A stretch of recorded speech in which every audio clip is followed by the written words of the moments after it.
me acordaba mucho, así que no sé si lo hice bien, pero estaba accesible para hacerlo. Bien, buenísimo entonces.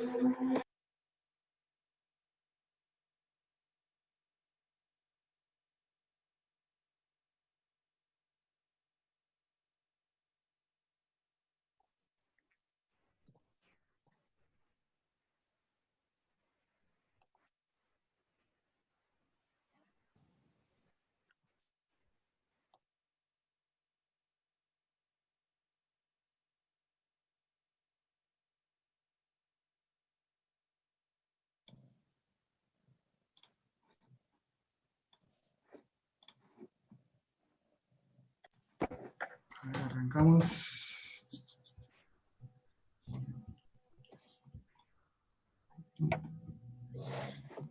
Bien, no, justo no se lee bien porque me sale. Ahí está. Bien, el punto 1 dice, como usted ya estudió en biología, que el agua es un compuesto muy abundante del cuerpo y se distribuye en dos grandes compartimientos de composiciones diferentes separados por la membrana celular, el líquido intracelular y el líquido extracelular. Analice atentamente la información contenida en la figura adjunta y calcule los valores que corresponden a un hombre adulto sano de 70 kilogramos. Bien, ¿alguien que se anime por ahí a explicar un poco el gráfico este?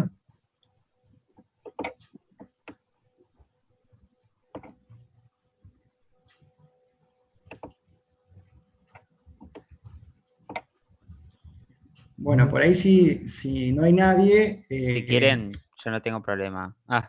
Dale, sí, ¿te animás a explicarlo? Bueno, sí. Buenísimo. Entonces, del lado izquierdo tenemos una columna de color azul que, bueno, justamente señala el porcentaje total de agua corporal sobre los 70, digamos, kilogramos de la persona. Y ya después del lado derecho tenemos una subdivisión, en este caso de ese 60%, que sería, digamos, el agua corporal total. Vamos a tener que se encuentra un 40% en el compartimento intracelular y un 20% en el extracelular. Bien, hasta ahí perfecto. creo que llega. No, está perfecto. Es bien como vos decís, el tema del porcentaje del peso total y que a su vez esa cantidad de agua se va a distribuir en los diferentes compartimientos. Perfecto como vos explicaste. El primer punto, para que se corra esto, que no me deja leer. Dice, ¿a cuántos litros asciende el agua corporal total? Acá por ahí tenemos que recordar, cuando estábamos en primer año, el tema de la física. Volvemos un poquito al machete que nos decía que el 60% del peso corporal va a ser el agua, y lo que tenemos que hacer acá es la regla de 3 simple. Lo que hacemos es plantear, primero que nada, el total, que va a ser los 70 kilos, va a ser nuestro 100%, y nosotros planteamos que el 60% va a ser el agua corporal total. Entonces, esa va a ser nuestra incógnita. En este caso, lo que nosotros tenemos que hacer a través de la regla de 3 simples, vamos a hacer 60 multiplicado por los 70, dividido 100. En este caso nos va a dar un valor de 42. Entonces nosotros nos preguntamos, ¿42 qué? Pueden ser 42 kilos o 42 litros de agua. Acuérdense que 1 litro era igual a 1 kilo. Entonces nosotros decimos que en una persona adulta, sana, de 70 kilos, va a tener 42 litros de agua en su cuerpo. Después, bueno, el resto de las otras preguntas nos hablan, nos dice, ¿cuántos litros corresponden al líquido intracelular? Volvemos un poquito acá al machete que teníamos nosotros, y de vuelta nosotros planteamos las mismas reglas de 3 simples. Nosotros sabemos que el 40% del peso total de una persona va a ser del intracelular. Entonces volvemos a plantear, tenemos que el peso total va a ser nuestro 100%, y el 40% va a ser nuestra incógnita, que van a ser 28. Hacemos lo mismo, 40 por 70 dividido 100. Entonces nosotros podemos decir que una persona de 70 kilos tiene 28 litros distribuidos en su espacio intracelular. Ahí en el chat, Victoria Cuello, con respecto a la diapositiva anterior, puso 42 litros, y con respecto a esta diapo, Castro, Heilen y Néstor pusieron 28 litros, que son las respuestas que indicaste. Bien, perfecto, chicos, buenísimo entonces. Después, con el tema del LEC es lo mismo, ¿sí? Hacemos la misma cuenta y nos termina dando un valor de 14 litros. Es decir que una persona normal va a tener 14 litros en su espacio extracelular. A ver, Mati, Sí. perdón. tienen una pregunta para vos. De Analía Carolina Barzu, perdón, como mencioné el apellido. Dice, si no tuvieras el porcentaje, ¿también podés sacarlo con la relación de 2/3 para el LIC y 1/3 para el LEC del total?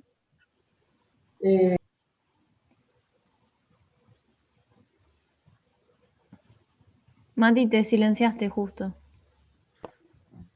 Te decía de que por ahí también podés hacerlo, pero siempre tenés que tener en cuenta los valores, es decir, 1/3 de qué y 2/3 de qué. En este caso serían, por ejemplo, 2/3 de los 42 litros, o 1/3 de los 42 litros. Pasado a número decimal sería lo mismo que decir 66,6 o 33,3, pero se puede hacer también respecto de la razón. Bien. Pasamos entonces al otro, que acá justo era lo que preguntaba recién la compañera. Ahora nos pide al revés, nos pide saber qué porcentaje total del líquido corporal corresponde tanto al LIC como al LEC. Acá nosotros nos acordamos de que el LIC eran 28 litros, el LEC eran 14 litros, y hacemos la cuenta inversa. Decimos que en este caso nuestro 100% van a ser los 42 litros, porque a mí me interesa saber de esa cantidad de agua, qué porcentaje es el LIC y qué porcentaje es el LEC. Entonces los 42 litros ahora van a ser nuestro 100%. Planteamos que el LIC eran 28 litros, entonces hacemos regla de 3 simple de vuelta. 28% dividido 42, y nos da el 66%, que era lo que la compañera decía recién, que eran los 2/3. Lo mismo con el LEC, que también tenemos que eran 14 litros, hacemos 14% dividido 42, nos da 33,3, que es 1/3 del total. Bien, hasta ahora las cuentas las van entendiendo, o sea, vamos viendo que es todo repaso de la física que nosotros habíamos visto en primer año. Bien, el otro ejercicio que nos dice que a su vez, a través del agua corporal se divide en LIC y LEC, y que ahora el LEC a su vez tiene diferentes compartimientos. Nos dice que se subdivide en distintos compartimientos, tenemos que analizar este esquema y señalar para un hombre adulto de 70 kilos qué volumen corresponde a cada una de las divisiones del LEC.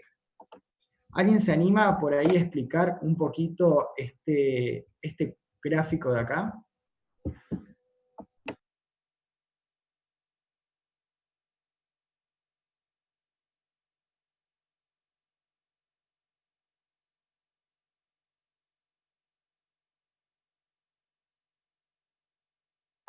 Bien, si no hay nadie, más o menos lo vamos comentando. Acá tenemos las subdivisiones del LEC, nos dice que se va a dividir en un compartimiento donde va a estar el plasma, en un compartimiento intersticial, que va a estar otro compartimiento donde va a estar la linfa, y otro que va a ser el transcelular, y que cada uno va a tener un porcentaje. Acá lo importante es ver respecto de qué es el porcentaje, en este caso es de la masa corporal. Tenemos que el plasma ocupa el 5% de la masa corporal, que vendría a ser estos 70 kilos, que el intersticial va a tener el 15% de la masa corporal, la linfa entre 1 y 3%, y el transcelular va a estar entre 1 a 3% de la masa corporal total. Acá hice solamente un ejemplo porque es más de lo que nosotros veníamos viendo recién con la regla de 3 simple, y es aplicable a todos iguales. En este caso yo planteé el compartimiento intersticial, me dice que es el 15% de la masa corporal, por lo que, a ver,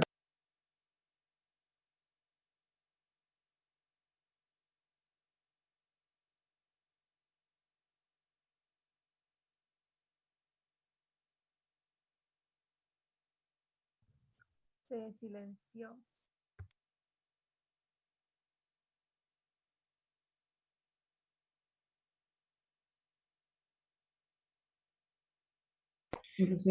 bien, ahí estábamos solucionando el problema que se veía.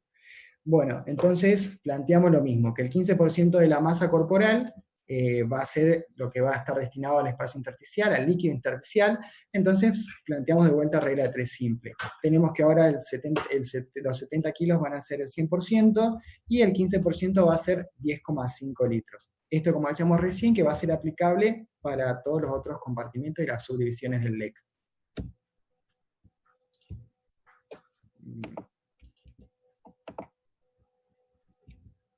Entonces, esto por ahí no estaba en la guía, yo lo quise hacer porque creo que cuando yo la cursé había un gráfico bastante parecido y terminaba de resumir o encuadrar un poquito todo lo que estuvimos charlando. Tenemos que el peso corporal va a ser nuestro total, ¿sí? Los 70 kilos de la persona. El 60% va a ser el agua corporal. De ese agua corporal va a estar dividido en dos compartimentos, el intracelular y el extracelular, que va a ser, como decía la compañera recién, 2/3 en uno y 1/3 en el otro. Y a su vez, el LEC se subdivide todavía más, en un compartimiento vascular, en un compartimento intersticial, en la linfa y en el transcelular. Entonces ahí por ahí tenemos un poquito resumido en una sola diapositiva lo que charlábamos recién de tantas divisiones que había. Bien. El punto 2 dice, en la práctica médica diaria no es posible medir cada uno, para que me tapa justo la notificación. No es posible medir en cada uno de los pacientes el agua corporal total inyectándole agua trinitrada u otro indicador. Por eso se suele aceptar que todo individuo adulto y sano tiene un agua corporal total que es aproximadamente igual al 60% de su peso corporal. Para calcular el agua corporal total, habitualmente se emplea el cálculo sencillo del índice de 0,6 que se va a multiplicar por el peso, que era lo mismo que hacíamos recién. Hacíamos esa regla de 3 simple, que era peso, era el 100%, el 60% del porcentaje, esto es lo mismo pero simplificado. Así directamente cancelamos los ceros y nos queda que hacemos el peso multiplicado por ese índice que va a ser 0,6 y nos va a dar la cantidad de agua. El punto sigue narrando, dice, sin embargo, el contenido de agua en nuestro organismo varía entre el 50 y el 75% de la masa total, con un valor cercano al 60%. Esta variación va a depender de la edad, el sexo, la constitución de la masa corporal, y lo que hay que hacer es que hay que analizar los gráficos y sintetizarlos en un párrafo. ¿Alguno se anima a leer lo que hizo? Perdón, ¿puedes volver un cachito a la diapositiva anterior?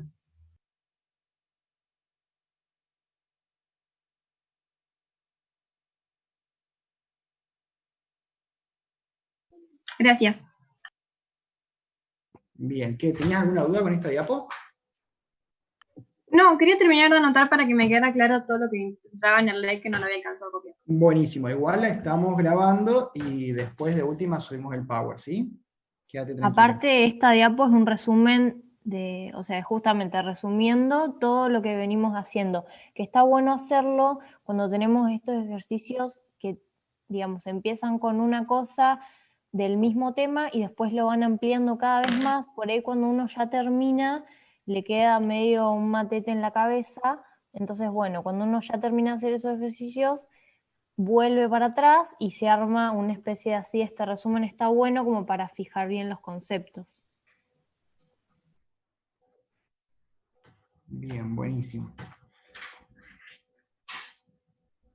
Bien, entonces seguimos con el otro punto. Bueno, ¿alguno se anima por ahí a leer qué fue lo que puso, cómo sintetizó toda esta información en el párrafo?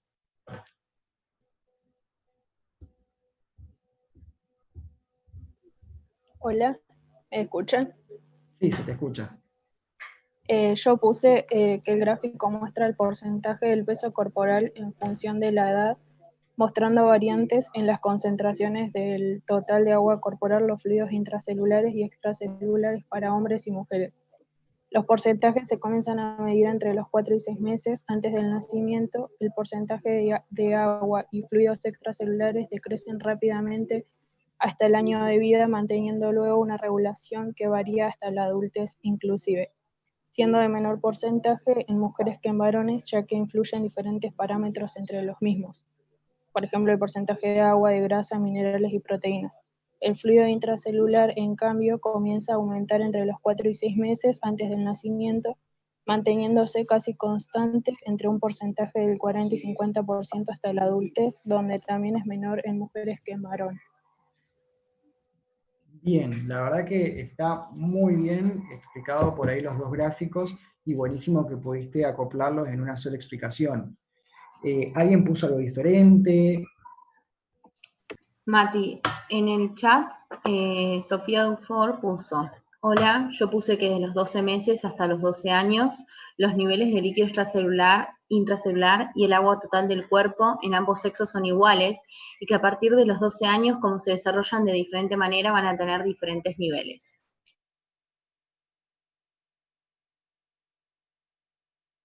Bien, también está re bien interpretado. Vos por ahí lo enganchaste también un poquito más adelante. Está bueno el tema del desarrollo, por eso la variación de la cantidad de agua corporal en los distintos sexos. Y también usaste un poquitito el tema del gráfico de la izquierda, en donde vemos la diferencia en la composición, tanto en la grasa, en las minerales, proteínas y agua, entre el sexo masculino y el sexo femenino. Bien, ¿alguien más que haya puesto algo distinto o que se anime a aportar algo más?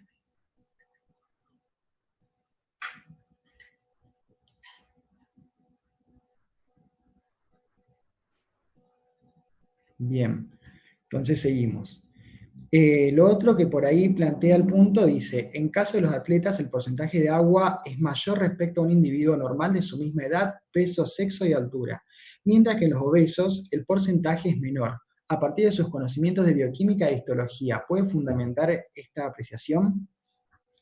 Bien, estos chicos por ahí ustedes van a saber muchísimo más que nosotros, con los conocimientos que tienen de bioquímica y de histología, por ahí nosotros mucho no recordamos de eso, así que por ahí estaría buenísimo que puedan comentarlo también. Cintia puso en el chat, como para agregar que la mujer tiene menos agua que el hombre por tener más tejido adiposo.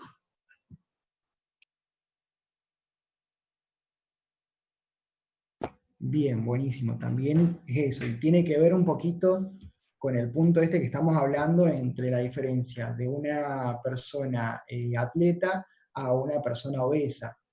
La diferencia es un poquito lo que hablaba recién la compañera, el tema de las diferentes composiciones corporales y el porcentaje de grasa corporal que va a tener cada una. ¿Se acuerdan las propiedades de la grasa? ¿Se acuerdan las distintas propiedades que tienen, si va a ser hidrofóbica, hidrofílica? ¿Se acuerdan de eso? Bueno, algo en relación pusieron los chicos, siguieron aportando un poco en el chat. Primero Heilen puso: el ejercicio va acompañado del aumento de adrenalina en el torrente sanguíneo, la cual estimula procesos como lipólisis, lipasa hormona y realiza triglicéridos de reserva, por lo cual disminuye el porcentaje de grasa y tamaño de los adipocitos, por lo cual hay mayor espacio para el agua. Por otro lado, Martín puso: yo lo asocié a cambios hormonales en la pubertad, no sé si está relacionado, dice. Agustín puso: el tejido adiposo almacena menos agua que el tejido magro, y Victoria puso algo similar: el tejido muscular retiene menos agua que el tejido adiposo.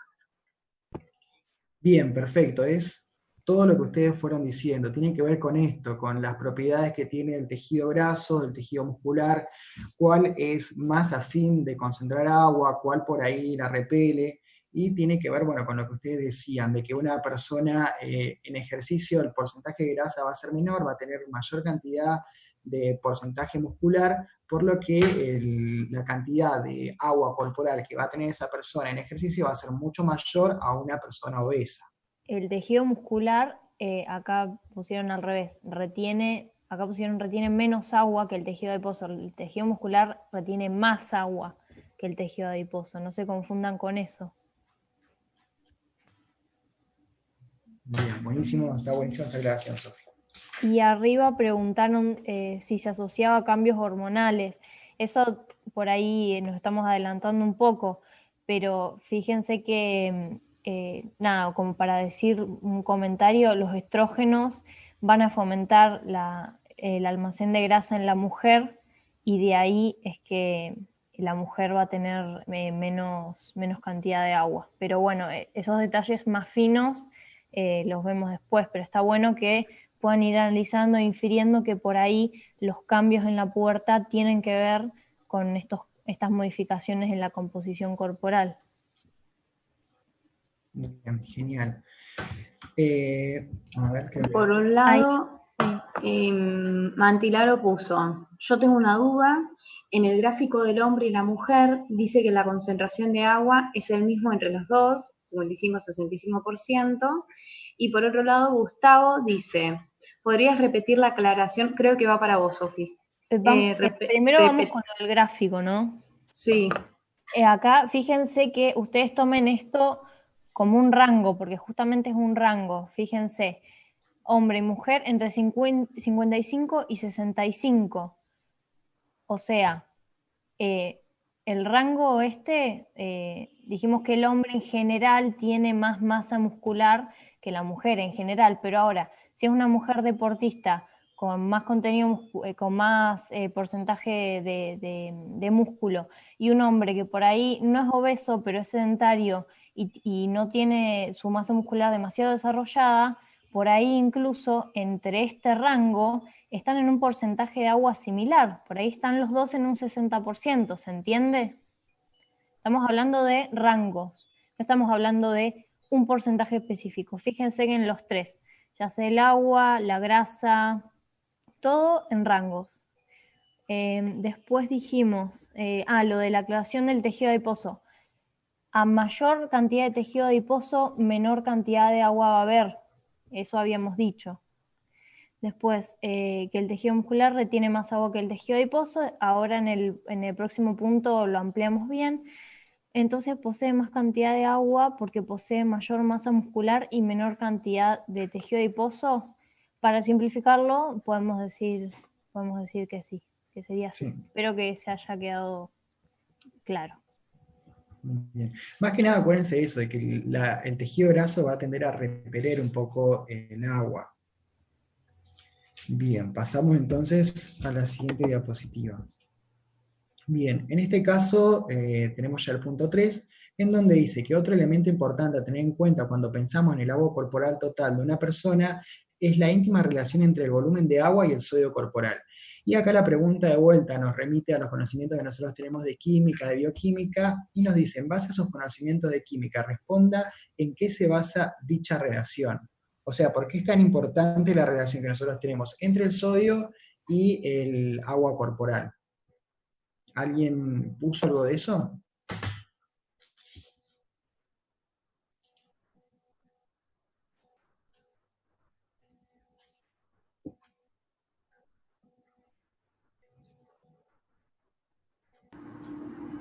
Yo puse algo, pero no sé si está bueno realmente. Puse que el sodio es funcionalmente impermeable a la membrana citoplasmática y que por esa razón es el osmolito controlador más efectivo del agua, porque el agua se va a distribuir por osmosis en cuanto a la concentración de sodio que haya entre el medio extracelular y el intracelular. Pero no sé si está bueno, o sea, no sé si es esa realmente la respuesta. Bien, está muy bien la respuesta que vos decís. Tiene mucho que ver y lo vamos a ver por ahí un poquito tocando el tema ahora en los puntos que viene y en los próximos prácticos cuando veamos la parte membrana. Pero es todo lo que vos decís. El sodio por ahí va a ser un osmolito que no va a poder difundir libremente entre las membranas, a diferencia del agua. Entonces lo que va a tener la capacidad el sodio es de atraer agua a donde él esté, porque el agua puede difundir de forma libre y eso es la importante relación que tiene el sodio con el volumen de agua, que va a tender a atraer agua, va a ser osmóticamente activo. Después, bueno, nos plantea que los niveles normales de sodio sérico van de 135 a 145. ¿De qué compartimiento líquido estamos hablando al decir que son séricos? Esto por ahí lo van a leer en varios lados, que van a leer la concentración sérica, tal valor sérico. ¿A qué nos hacemos referencia? ¿A qué compartimiento?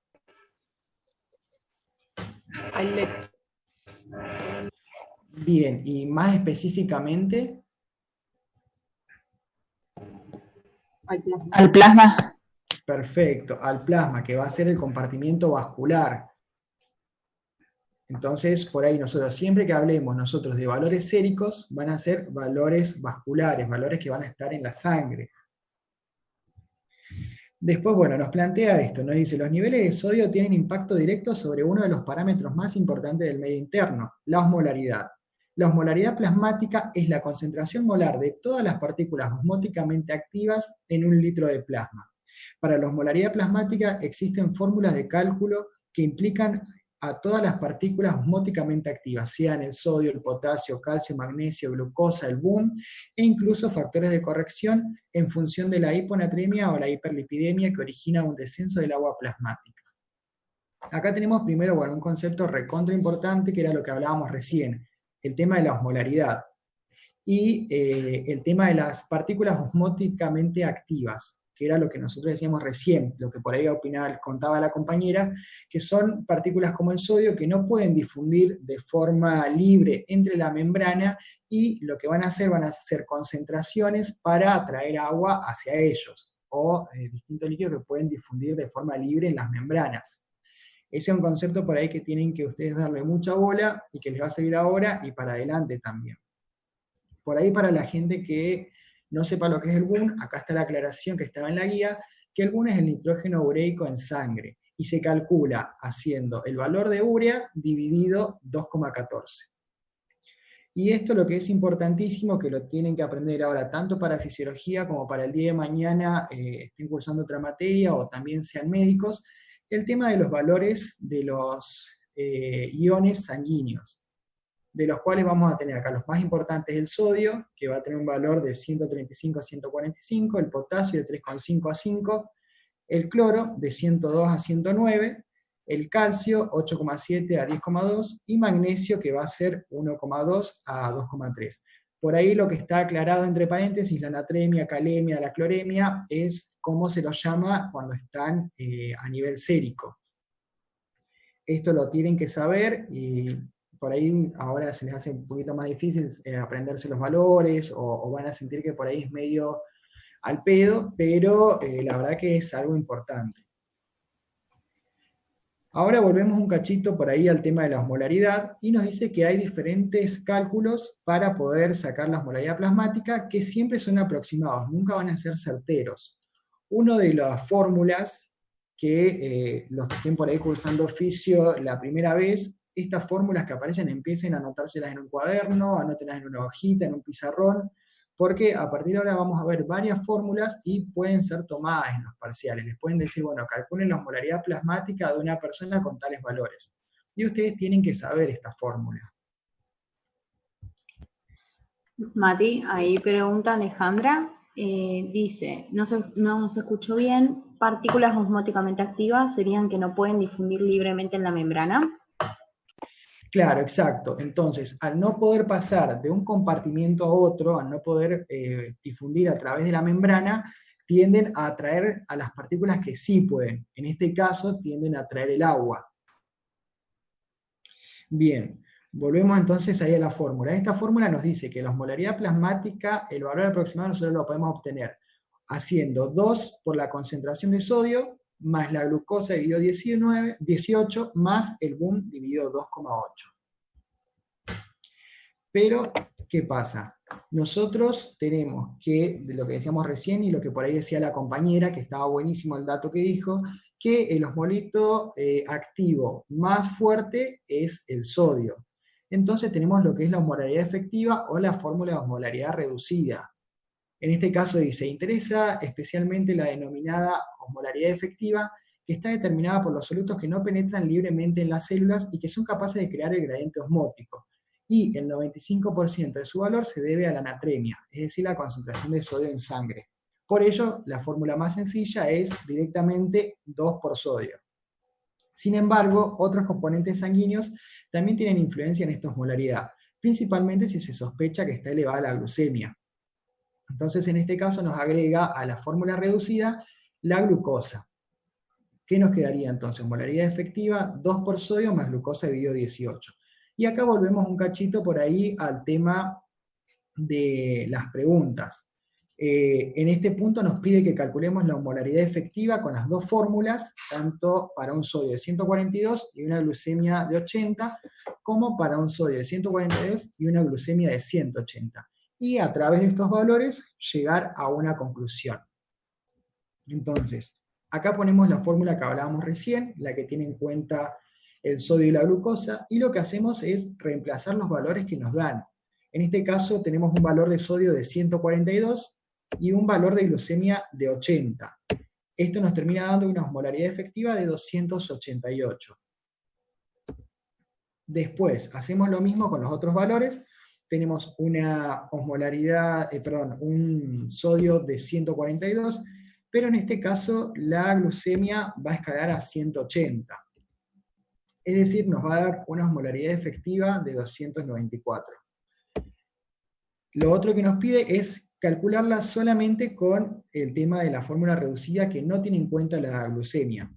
En este caso nos decía que en ambos ejercicios era de 142, nos termina dando una osmolaridad efectiva de 284. Entonces, el punto nos pide llegar a una conclusión. ¿A qué conclusión llegamos si nosotros incluimos la glucemia? ¿Qué variación vamos a tener en la osmolaridad? ¿Por qué se incluye la glucemia? ¿En qué momento por ahí no puedo incluirla? ¿Alguno por ahí pensó esta parte del ejercicio?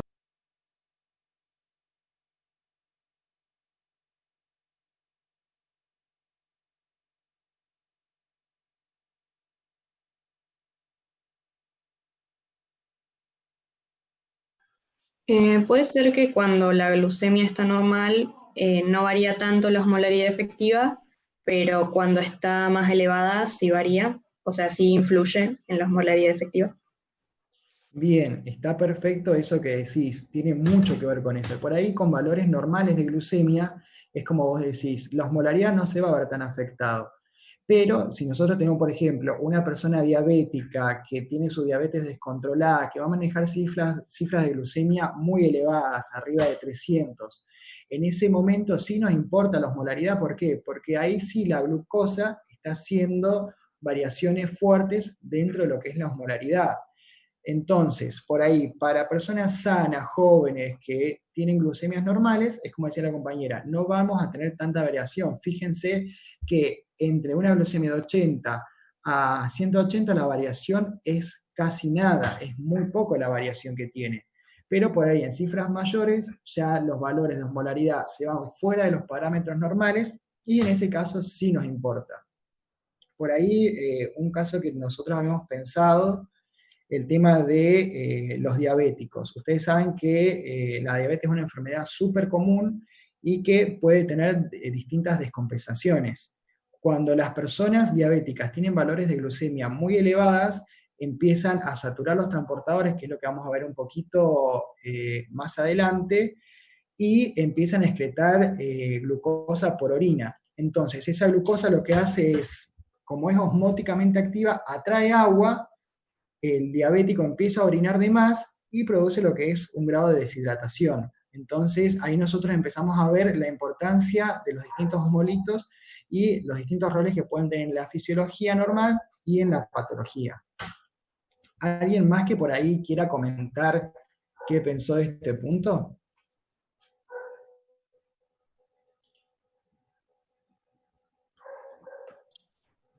Puede ser, eso es algo que pensé recién y tal vez esté equivocada, pero puede ser que también se acumule en el líquido extracelular y por eso también modifique. ¿En el extracelular? O sea, vos decís que puede acumularse la glucosa en el extracelular y modificar la osmolaridad, ¿o cómo es? Claro, porque supongamos una persona que es insulino dependiente, ¿no?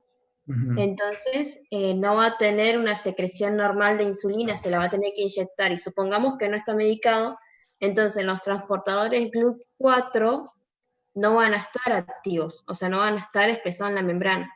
Entonces, Bien. por lo tanto, los otros puede ser de que lleguen a una saturación del transporte y por eso no puedan transportar suficiente glucosa hacia el interior celular.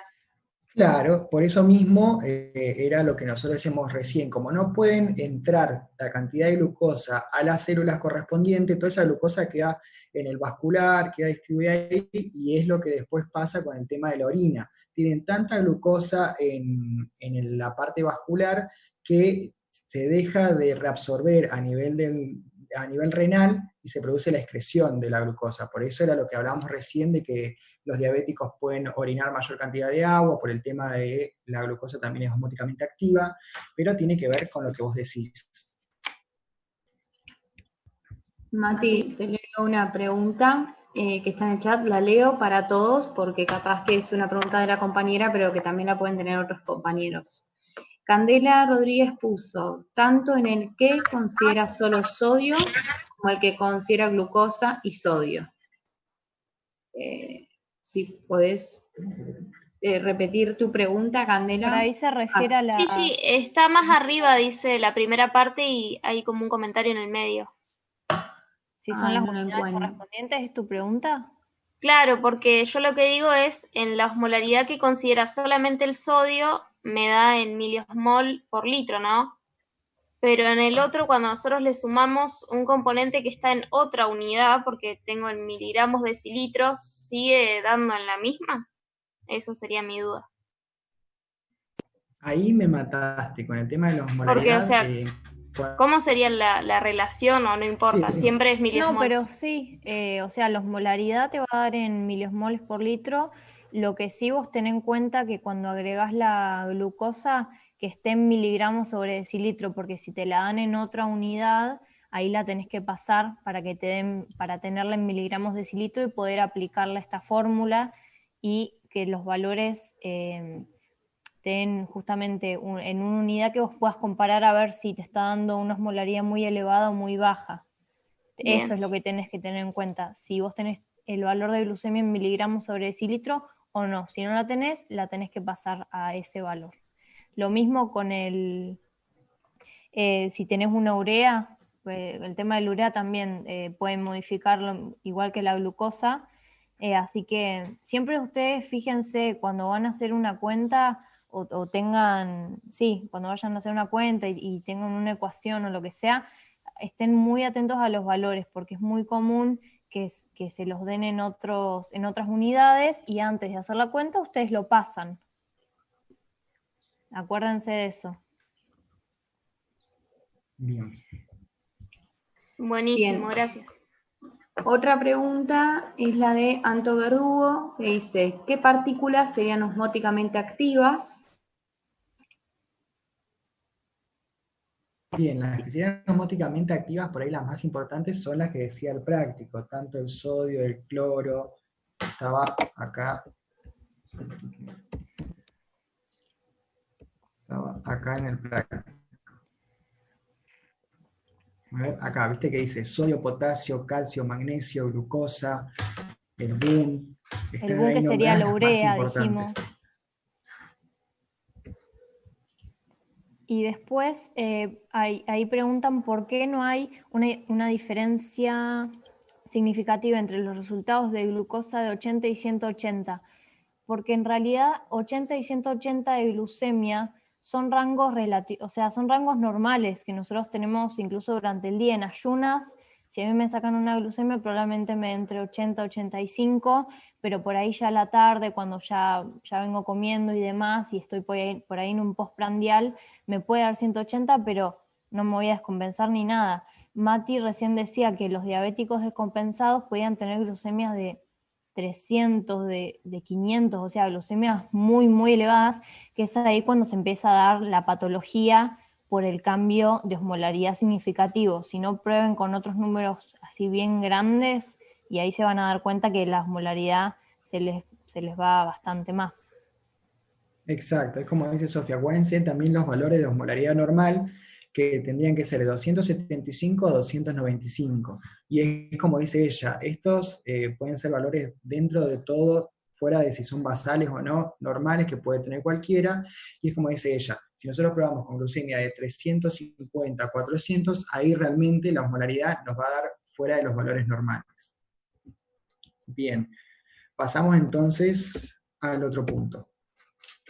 Bien, este ya por ahí tenía que ver un poco con el tema de recién, el análisis de gráficos, en donde a nosotros acá nos pone un gráfico de un eje donde tenemos la concentración de glucosa y el otro el radio, la velocidad por la que van a pasar. Entonces, acá también entra un poquito lo que hablamos recién, el tema de los transportadores de glucosa, los GLUT2, GLUT4. Entonces el punto nos dice, ¿usted conoce de bioquímica que los GLUT2 intervienen en el transporte de glucosa? En el transporte de glucosa, y este tipo de transporte se caracteriza por su especificidad, saturabilidad y cinética. Observe el siguiente gráfico y señale en cada curva dónde ubicaría el Vmax, dónde ubicaría el Km y qué información fisiológica aportan estos datos. Bien, ¿alguien que se anime también ahora a comentar un poquito lo que charlábamos recién?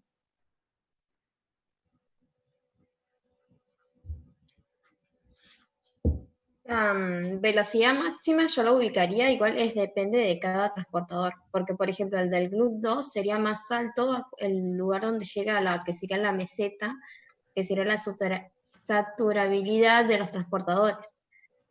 Bien, perfecto. Es decir, vamos a decir el ejemplo del GLUT4, vamos a tener nuestra velocidad máxima acá, ¿no? Sí. Bien, que era por ahí algo muy importante de lo que habla la compañera, el tema de la saturabilidad. ¿En qué punto, a medida que aumentan las concentraciones, ya no va a aumentar más esa velocidad? Es decir, vamos a llegar al punto máximo en donde ese transportador ya no puede transportar de forma más rápida ese sustrato. Es lo que ella decía, que está perfecto el tema de la meseta, que en el caso del GLUT4 lo tendríamos acá donde indicamos. El GLUT2 era, como ya decía, un poquito más arriba, entonces la velocidad máxima del GLUT2 va a ser mucho más que la velocidad máxima del GLUT4. Pero tienen algo diferente, que es el tema del Km. ¿Alguno se acuerda de bioquímica lo que era el Km? Era la afinidad que tenía hacia el sustrato. Perfecto, tiene que ver con esto que dice la compañera, el tema de la afinidad que tiene el transportador por el sustrato. O sea, definido por ahí un poquito más técnico, vendría a ser en la concentración de ese sustrato en el que satura al 50% al transportador. Por eso yo dejé acá marcado la mitad de la velocidad máxima, vendría a ser acá, lo vamos a ver en el ejemplo del GLUT4, y a qué concentración de glucosa va a saturar al 50% a ese transportador. Vendría a ser acá. Entonces, lo que yo quiero preguntar, que por ahí es frecuente, ¿dónde ubicarían el Km? ¿En el eje de las X o en el eje de las Y? De las X. De las X. Perfecto, que era un error frecuente por ahí en bioquímica o en fisio, de que mucha gente marcaba el Km en el eje de las Y. Es como dicen las compañeras, se marca en el eje de las X porque la misma definición lo dice, es a qué concentración de sustrato satura la mitad. Es decir, en el eje de las Y vamos a tener la mitad de la velocidad máxima y el valor del Km va a estar acá en el eje de las X. Y por ahí hablar un poquito lo que decía recién una compañera, el tema de la sensibilidad que va a tener o la afinidad que va a tener ese transportador por el sustrato. En este caso, ¿cuál va a tener más afinidad por la glucosa? ¿El GLUT4 o el GLUT2? El GLUT4, porque el Km es menor. Perfecto, es como dicen ahí las compañeras, el GLUT4 tiene más afinidad porque el Km es menor, ¿y qué significa? Que necesitamos menores cantidades de concentraciones de glucosa para que ese transportador la transporte más rápido. En cambio, el GLUT2 va a estar mucho más alejado de su Km, por lo que la afinidad a la glucosa va a ser menor. Y eso dentro de la fisiología, ¿por qué nos importa? ¿Qué diferencia va a haber entre una célula que tenga un GLUT2 a otra que tenga un GLUT4? ¿Mayor afinidad una que otra? ¿Cómo? Se escuchó medio cortado. La afinidad, mayor afinidad entre una célula y otra. Perfecto. Nosotros vamos a tener, por ahí recuerden dónde estaba el GLUT2, dónde estaba el 4, acuérdense que 2 estaba en hígado, páncreas, intestino, el 4 estaba en músculo, en tejido adiposo y en corazón, y lo que dice acá el compañero, el tema de la afinidad, me determina qué tejidos van a necesitar mayor cantidad de glucosa, o van a ser principalmente funcionales con glucosa, necesitan ser más afines para captar mucho más rápido esa glucosa que está circulando. En cambio, un tejido que tenga o capte energía de otro metabolismo diferente ante la glucosa, va a tener una afinidad mucho menor, por lo que va a agarrar en segundo lugar esa glucosa que está circulando. Entonces, por ahí esa es la importancia fisiológica que nos da este gráfico acá. Lo que es por ahí recontra importante dentro de la fisiología, y que a los docentes de las cátedras les importa mucho, el tema de saber reconocer los gráficos, saber describirlos, saber explicar qué información nos brinda, como en este caso nosotros pudimos sacar qué transportador era más afín, cuál tenía mayor velocidad, cuál producía una tasa de transferencia mucho más rápida, todas esas cosas que por ahí no están escritas, sino que están dibujadas en el gráfico. A los profes de fisio les importa un montonazo que ustedes puedan reconocer, puedan interpretar y puedan explicar los gráficos. Entonces, tienen la posibilidad de empezar a practicar los gráficos desde ahora, está buenísimo, porque llegan al final, les van a poner algún gráfico y ustedes van a saber explicarlos de una forma y desenvolviéndose totalmente genial. Bien, quedaba el último punto, en donde nosotros teníamos dos tipos de gráficos. A ver, creo que hay una pregunta. Analía pregunta, la velocidad máxima también depende de la curva, ¿no? Porque esa mitad que marcamos sería, por ejemplo, para el GLUT 4, pero no para el 2. Claro, o sea, en realidad no es que la velocidad máxima depende de la curva, sino que la curva vos la estás haciendo a partir de esa velocidad máxima.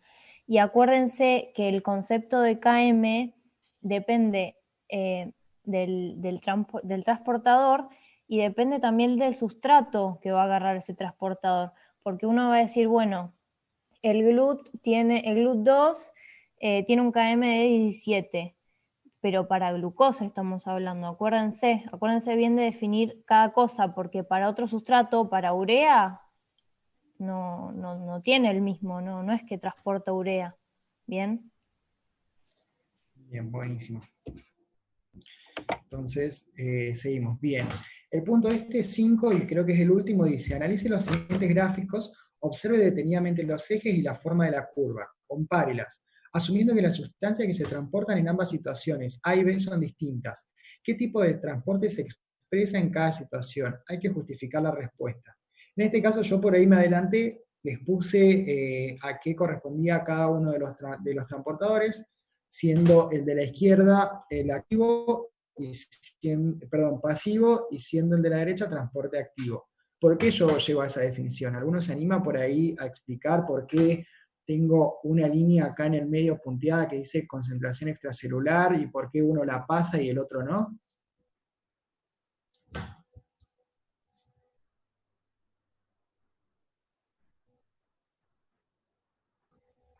Porque en el pasivo llega a una especie de saturabilidad, en realidad llega a un equilibrio en realidad, entre el medio extracelular y el medio intracelular, que eso es lo que disminuye el pasaje, ¿o no?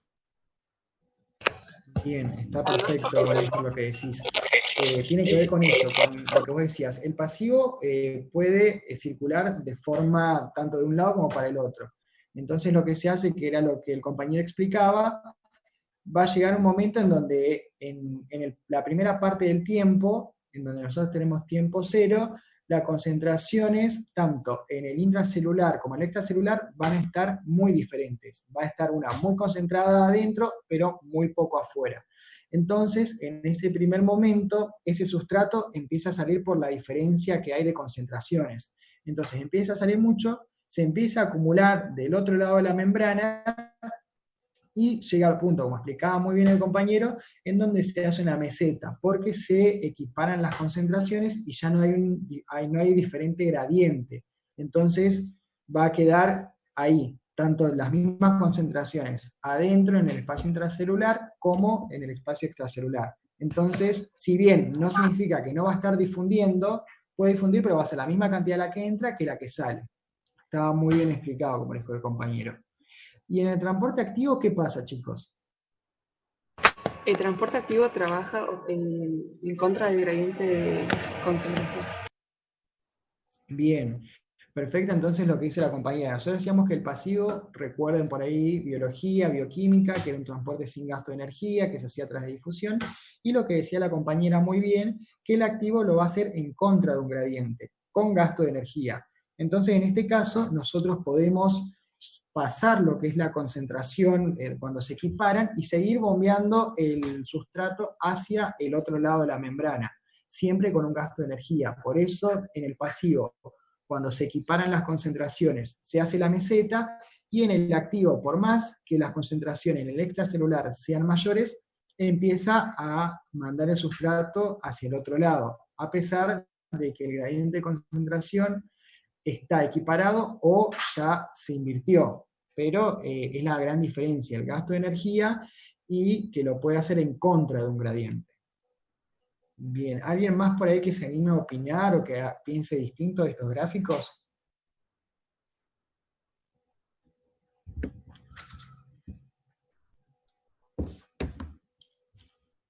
Bien, por ahí si no hay más preguntas o nada, se terminaba hasta acá la guía. Después, la otra parte de la guía la van a tener la semana que viene con Victoria, ¿sí? No sé si tienen alguna pregunta o algo. Yo tengo una duda, pero nada que ver de lo que vimos acá. Me quedó una duda ayer cuando vimos la guía de autoestudio. Por ejemplo, si yo tengo una célula y tengo un medio, por ejemplo, una célula le agrego un medio hipertónico, o sea, le agrego cloruro de sodio. En el medio intracelular voy a tener una osmolaridad de 290 miliosmoles. Y en el espacio extracelular va a estar aumentado, por ejemplo, a 500. Bien. El agua va a tender a salir del espacio intracelular hacia afuera, ¿verdad? Claro, y es lo que pasa por ahí cuando se dice que la célula se deshidrata. Tiende a, Bien. como el agua puede difundir, esos osmoles no pueden pasar de un lado al otro, la única que puede difundir va a ser el agua, entonces va a tender de pasar del intracelular al extracelular. O en el caso al revés, por ejemplo, cuando las células se hinchan, es cuando nosotros tenemos un medio hipotónico, la célula va a tener un medio hipertónico, el agua va a tender a entrar a la célula, entonces se va a producir el edema. Pero es como vos decías, el agua siempre va a tender de ir del medio menos concentrado al más concentrado. Sí, pero eso sí lo entiendo. Pero, por ejemplo, el agua va a salir porque tenemos 290 adentro en el intracelular y 500 afuera.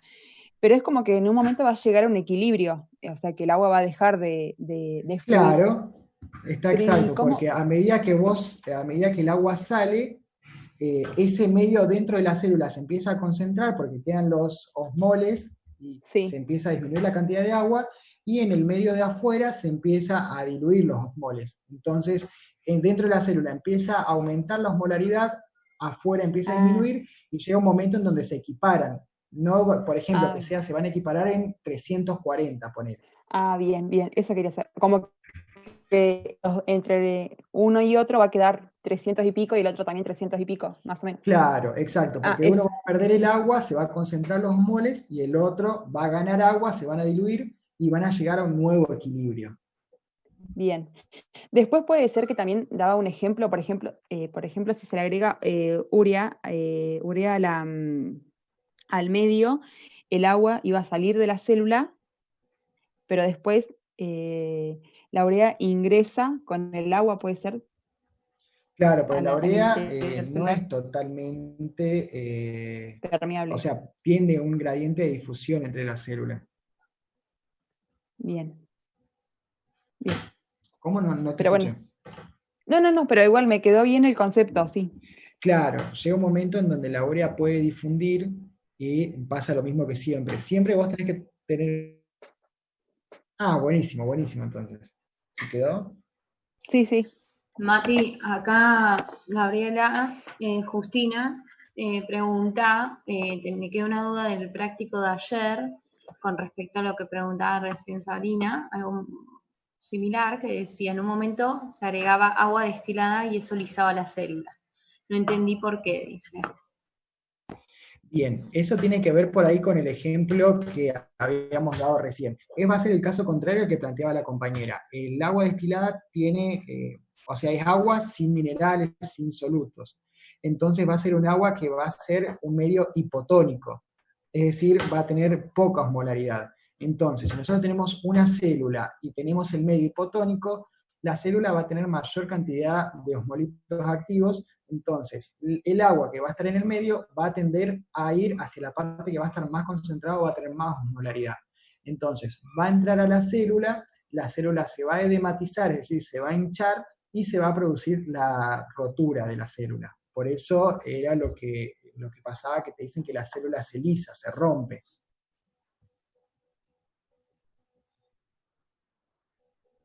Claro, es como ahí dice Natalia, el agua destilada va a ser como una solución hipotónica, va a ser pobre en osmolaridad, va a ser muy baja. Bien, ¿alguna otra duda, chicos? Yo también tenía duda con eso porque había una que nos decía de glucosa al 20% y la concentración osmolar, digamos, era de 1111 miliosmolar por litro. Y nos decían como que era una solución hipertónica. Eso era por lo que estábamos hablando recién de que, porque la glucosa como que luego después va a empezar a ingresar en la membrana, o sea, no es que no va a penetrar, pero se la considera como osmóticamente activa porque se van a saturar esos transportadores y va a empezar a movilizarse, digamos, el agua. Es por eso que... Claro. Por ahí más allá, por ahí es un poquito más adelantado. El tema de que les ponían soluciones de glucosa, eso, más allá de los transportadores, era para que ustedes puedan determinar la osmolaridad que va a tener esa sustancia y puedan llevarlo a los distintos medios, ¿viste? Más allá de por ahí los transportadores y la saturabilidad que tengan cada uno. Creo que el ejercicio era más como para poder calcular la osmolaridad y entender la diferencia que va a tener entre las distintas concentraciones y los distintos solutos. Claro, sí, porque me confundía porque como que la osmolaridad se refería como a los solutos, digamos, que no iban a poder penetrar. Entonces, por eso es que se movilizaba el agua. Entonces, como que me confundía el hecho de la glucosa porque había leído en los libros como que a la larga iba a entrar, iba a metabolizarse, o sea, se iba a fosforilar, entonces no iba a poder volver a salir, digamos, de la célula. Entonces, como que me confundía el concepto que se tenía de la osmolaridad. En cuanto a la fisiología completa, como vos decís, vos ponés un medio donde va a haber glucosa, va a tender a entrar a la célula, va a tender a hacer el metabolismo de la glucólisis, pero en el caso del práctico, creo que hacía referencia más por ahí a algo más básico, ¿viste? El tema de, bueno, tengo un medio con tanta concentración de glucosa, ¿qué osmolaridad tiene? ¿Viste? ¿Qué pasa cuando lo transfiero a la célula ahí? Más allá de lo que pase después con los transportadores. Claro, acuérdense que cuando les dice que tal sustancia es impermeable, no quiere decir que no va a pasar nunca, quiere decir que depende de los transportadores y de su funcionamiento y de su número. Digamos, a eso se refiere una sustancia osmóticamente activa. Cuando dice que es impermeable a la membrana, es que si estuviese una membrana plasmática de doble capa de fosfolípidos sola, no atraviesa. O sea, no es como el agua o el dióxido de carbono. Necesita transportadores, a eso se refiere. O sea, no se confundan con eso, no es que no pasa. Pasa, pero porque hay transportadores. Bien. Buenísimo. Entonces, ¿alguna otra duda más, chicos? Si no hay más dudas, ya hemos finalizado. Perdón, una consulta, ¿la clase la Sí. suben enseguida? Porque justo en el último punto se me cortó un poco la señal y no alcanzo a escuchar mucho de la descripción de los gráficos de transporte pasivo y activo, más que nada eso. Bien, sí, vamos a tratar de subirla por ahí lo antes posible. pero yo calculo que entre hoy y mañana va a estar subida ahí al grupo de fisio. Bien, bueno chicos, entonces nos vamos despidiendo. Traten por ahí de la próxima clase tener por ahí el tema visto, más que nada para que también les vaya sirviendo a ustedes y que sea más un repaso que por ahí aprender los temas de cero. Le van a sacar más provecho así.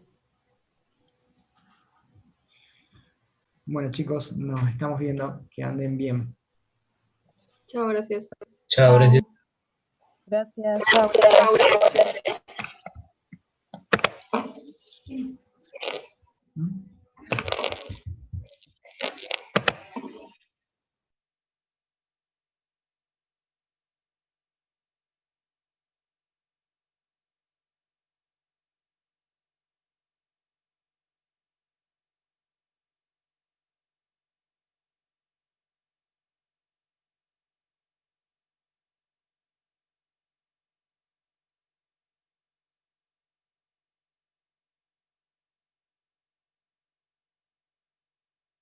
Sofi, ¿esto cómo es? ¿Lo cerrás vos? ¿Cómo? Eso te iba a preguntar. ¿Le estabas grabando vos? Vicky me parece que está grabando. A ver, Vicky, ¿le estás grabando vos? Yo la estaba grabando, pero la terminé al ratito que Mati cerró la presentación, así que ahora me voy a fijar y la voy a buscar en toda mi computadora en donde Dale. quedó. Y espero que se haya grabado bien, porque si no me mato. Así que ahora me voy a fijar y si la llego y está bien, la subimos al toque. Dale, si podés, Y listo. genial. Dale, Ya bueno. estamos. Besitos. Adiós, nos vemos. Mil gracias, che. Ay, de nada, Mati. Que andes bien.